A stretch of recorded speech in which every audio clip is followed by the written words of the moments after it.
सरना आदिवासी धर्म कोड को विधानसभा में पास करने के बाद केंद्र सरकार के ऊपर दबाव बनाने के लिए झारखंड के कई लोग युवा जो हैं वो दिल्ली पहुंचने लगे। दिल्ली में जंतर मंतर पर धरना दे रहे हैं, धर्म कॉलम की मांग को लेकर ये धरना दे रहे हैं। बंगाल सरकार की बात करें तो वहाँ भी जबरदस्त आंदोलन हुआ, चाहे वो पैदल मार्च की बात हो। नमस्कार, जोहार। मसाल न्यूज में आप सभी का स्वागत है। आपने जैसे कि अभी हमारे इस वीडियो के झलक में देखा है कि किस तरह से पूरे झारखंड में सरना कोड के लिए लोग आंदोलन कर रहे हैं, आदिवासी समुदाय के लोग। इतना ही नहीं, झारखंड ही नहीं, बगल के बंगाल में भी लोग आंदोलन किया है। लेकिन इससे पहले कि हम आगे बढ़ें, चलिए हम आपको पहले उस ओर ले जाना चाहते हैं जिनके बारे में आपको जानना ज़रूरी है। जैसे कि आप जानते हैं कि 18वां लोकसभा का गठन हो चुका है और पहली बार जो है नई सरकार का जो है संसद में बहस चला और इस बहस में सभी पार्टियों ने अपने बातों को रखा है।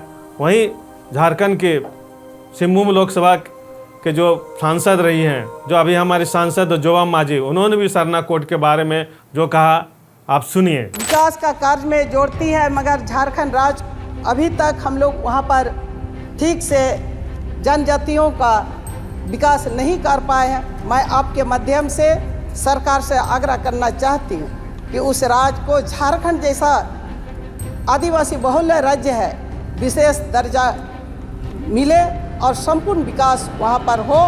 और झारखंडियों का एक पहचान आपके माध्यम से सरकार से मैं मांग करती हूँ कि आदिवासियों का पहचान सरना कोड लागू किया जाए ताकि एक आदिवासियों का अपना पहचान बना सके। दोस्तों, आपने देखा कि किस तरह से जोवा मांझी लोकसभा में अपने वक्तव्यों के माध्यम से मांग की है कि झारखंड में सरना कोड की मान्यता दिया जाए और पूरे देश में सरना कोड को मान्यता दिया जाए जो आदिवासियों के लिए है। आप सभी को मालूम है कि ये सरना कोड का आंदोलन आज का नहीं, पिछले 50 वर्षों से झारखंड में ही नहीं, बंगाल में भी आंदोलन होते रहा है।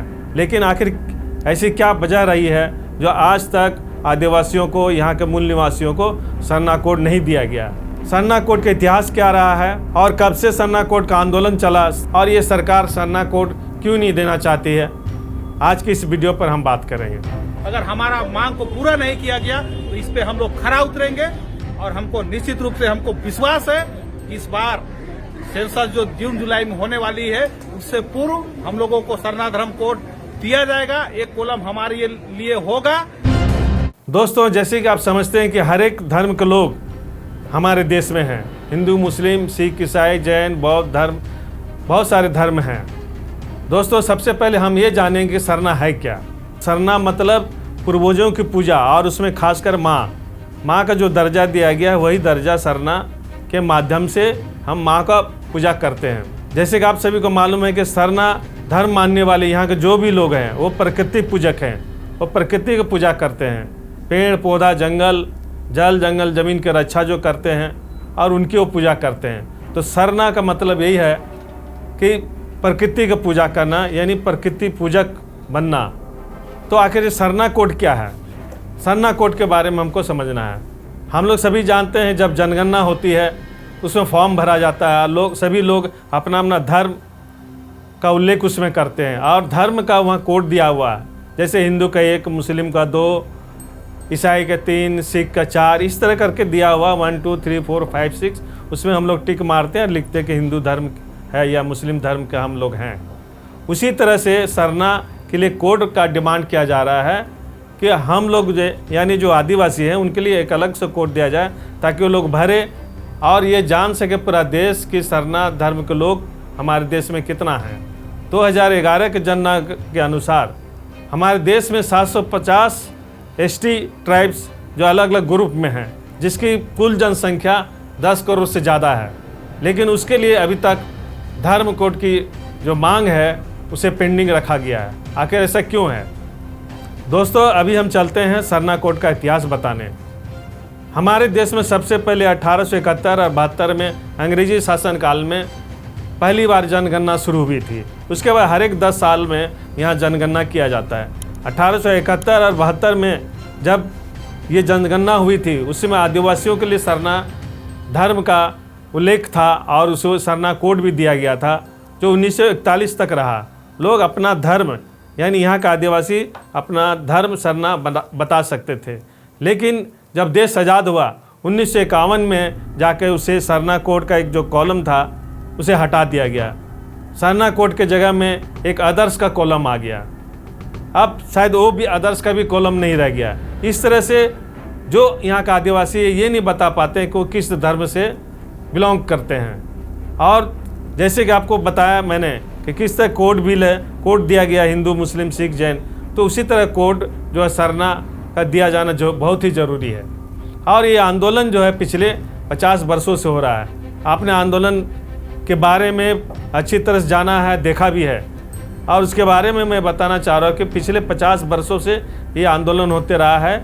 और हमारे देश में अलग अलग राज्यों 21 राज्यों में जो जनजातियाँ रहती है, जिसकी आबादी जो है 10 करोड़ से ज़्यादा है, उसमें से अधिकांश ने सरना कोड का डिमांड कर रखा है। लेकिन ये सरकार जो है जानबूझकर उसे पेंडिंग क्यों रखा है, ये जानना बहुत ज़रूरी। दोस्तों, आप जानते हैं कि झारखंड राज्य का निर्माण 2000 में हुआ और 2000 से जो है यहाँ पर जो है ये आंदोलन और काफ़ी ज़्यादा आगे बढ़ा है।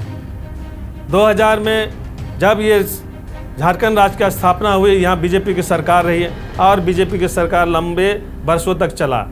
लेकिन 2019 में जाकर के जेएमएम और गठजोड़ की सरकार, जेएमएम कांग्रेस आरजेडी का ये गठजोड़ की सरकार जब बनी, तो पहली बार जो है 2021 में नवंबर 2021 में सरना कोड का बिल झारखंड विधानसभा में लाया गया, उसे और पारित किया गया, जिसे केंद्र के पास मंजूरी के लिए भेजा गया।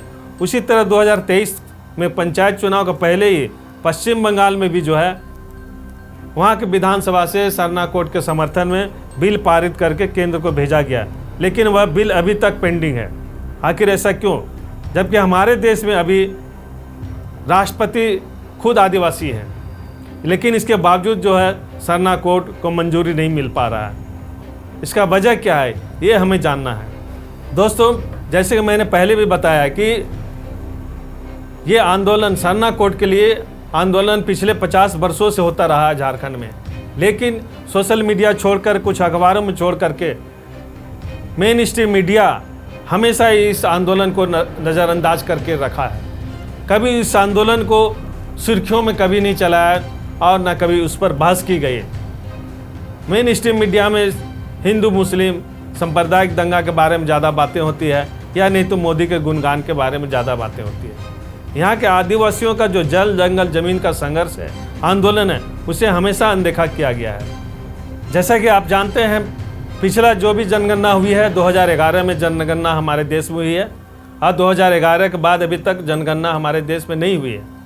लेकिन 2011 के जनगणना में भी यहाँ के आदिवासियों ने अब देश के आदिवासियों ने 2000 जनगणना में अपना धर्म सरना कोड ही लिखा, अदर्स के जगह सरना कोड लिखा, जिसमें लगभग 1 करोड़ के लगभग जो यहाँ के आदिवासी हैं और बंगाल के आदिवासी हैं, उन्होंने अपना कोड जो है सरना धर्म कोड लिखा। इसके बावजूद जो है ये बिल पेंडिंग रखा गया है। आखिर ये सरकार जानबूझकर ऐसा क्यों कर रही है, उसका मकसद क्या है? जैसे कि आप जानते हैं कि ये देश जो अभी चल रहा है पिछले 10 वर्षों से, और जिसकी सरकार चल रही है खासकर बीजेपी की, और उसके पीछे जो उसका मदर ऑर्गेनाइजेशन है आरएसएस जो नैरेटिव चलाता रहा है हमारे देश में, खास करके हिंदू और आदिवासियों के लिए। हिंदू की जनसंख्या जैसे कि आप जानते हैं बहुत ज़्यादा है, आदिवासियों की भी जनसंख्या यहाँ बहुत ज़्यादा है, लेकिन वह हमेशा एक नैरेटिव चलाता रहा कि हिंदू का धर्म परिवर्तन करा करके मुसलमान बनाया जा रहा है। उसी तरह आदिवासियों को भी धर्म परिवर्तित करके ईसाई बनाया जा रहा है, और उन लोगों ने मान करके रखा है, उनके नज़र में साफ साफ है कि आदिवासी हिंदू धर्म का ही एक अंग है। लेकिन आखिर हिंदू धर्म में और ये सरना धर्म अंतर क्या है, ये भी जानना बहुत ज़रूरी है। सरना धर्म यानी वो प्रकृति पूजक है, वो पेड़ पहाड़ जंगल का पूजा करते हैं, जबकि हिंदू धर्म जो मूर्ति पूजक होते हैं, हिंदू धर्म मनाने वाले तरह तरह का जो भी पूजा करते हैं, पूजा का माध्यम उनका जो मूर्तियाँ होती है, मंदिर होता है। लेकिन सरना धर्म वाले को लिए जो है धर्मस्थल जंगल पहाड़ ज़मीन है। आप देखते हैं किस तरफ सरहुल पर्व में पेड़ का पूजा किया जाता है, साल वृक्ष का पूजा किया जाता है, तो दोनों में यही अंतर है दोस्तों आरएसएस जो कह रही है और खासकर बीजेपी जो कहती है हमारे देश में कि किस तरह हिंदू के आबादी को कम किया जा रहा और उसे मुसलमान में परिवर्तित किया जा रहा है, मुस्लिम धर्म को ले जाया जा रहा है, और आदिवासियों को भी इसी तरह से खास करके कभी उसे मुस्लिम बनाया जा रहा है तो कभी आदिवासी उसे क्रिश्चियन बनाया जा रहा है। ये कितना सच है ये जानने की ज़रूरत है। मैं देश की आज़ादी के बाद से ये आंदोलन उन्होंने बराबर करता रहा है कि यहाँ पर लगातार जो है हिंदुओं को मुसलमान बनाया जा रहा है। दोस्तों आपसे मैं एक सवाल करना चाहता हूँ, हमारे देश में पिछले 500 सालों से मुसलमानों का राज था, अंग्रेज शासन आने के पहले। अगर मुसलमान ज़बरदस्ती या इस देश में धर्म परिवर्तित करता या तलवार के माध्यम से धर्म परिवर्तित करवाता तो आज ये देश मुस्लिम बहुल आबादी वाला ही देश होता, ना कि हिंदू बहुल आबादी। अभी भी हमारे देश में 80% हिंदू हैं। आखिर ये कैसे रहा है? कोई भी धर्म परिवर्तन जब भी हुआ है अपने मर्जी से हुआ है, वो कन्विंस होकर किसी विचारधारा को लेकर के अपना धर्म परिवर्तित करता है। जैसे बहुत सारे हिंदू बौद्ध धर्म में परिवर्तित हुआ, उसका कारण क्या है ये जानने के बजाय सीधा आरोप लगाते हैं कि उसे धर्म परिवर्तित लोभ और प्रलोभन के जरिए कराया जा रहा है। लेकिन ये बताने में उन्हें काफ़ी शर्म महसूस होती है कि हिंदू धर्म में किस तरह जातियों की विसंगति है, कैसे हम दलित आदिवासियों के खिलाफ काम करते हैं, किस तरह से हम और किन हिकारत भरी नज़रों से हम उन्हें देखते हैं। ये जानने की कोशिश वह कभी नहीं करते हैं। यही वजह है कि वह जानबूझ करके जो है आदिवासियों को सरना कोड नहीं देना चाहता है, क्योंकि आदिवासी कहने का मतलब क्या होता है? आदिकाल से रहने वाला जो लोग हैं हमारे देश में वो आदिवासी कहलाते हैं। लेकिन वो जानबूझ करके आदिवासी को वनवासी क्यों कहते हैं? वन में रहने वाले लोग को वनवासी कहते हैं। क्या ये सभी लोग वन में रहते हैं? तो आदिवासी कहने का मतलब है जल जंगल जमीन का रक्षा करने वाले, और यह जल जंगल जमीन में अगर सबसे पहला हक अगर किसी को होगा तो आदिवासियों का होगा। और यही नहीं चाहती है बीजेपी सरकार कि जल जंगल जमीन पर आदिवासियों का हक और अधिकार मिले।